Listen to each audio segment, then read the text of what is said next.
There are growing reports by Ukraine's government officials Russian airstrikes have targeted military facilities near several cities. Sky News reporter John Sparks has the latest from Dnipro, southeastern of Ukraine.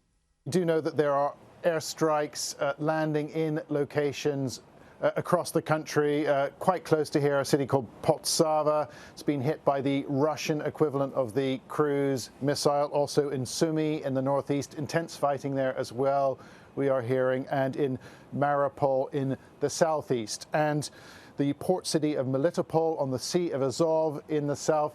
The Interfax news agency quoting Russian military sources saying the Russians have taken that port city.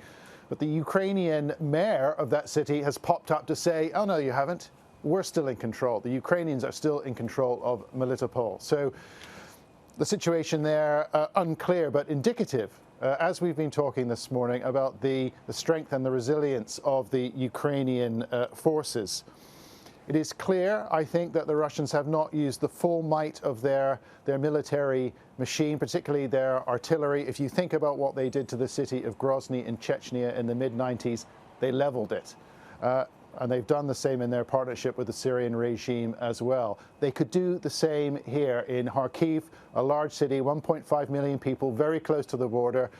They have not done that yet. And the people who live there have, for the most part, they have stayed put. They've been in and out of the shelters, particularly yesterday there was a long artillery barrage, but the people for the most part have stayed put. We drove out of the city yesterday. The roads were remarkably clear. And I was speaking to an English teacher an hour or so ago, and he said, you know what, I went home last night. I must have been really tired, but I slept pretty well. Nothing woke me up. So I think it tells you something about the spirit of the people here. They are united and they are remaining strong. And if you look at Kharkiv, that is a city with a large ethnic Russian population, very close to the border, many tens of thousands of Russians brought to live there during the Soviet period. But if President Putin thought that he would receive support for his invasion from ethnic Russian people in Ukraine, he is being, I mean, it's not happening. That proves to be, or it's proving to be,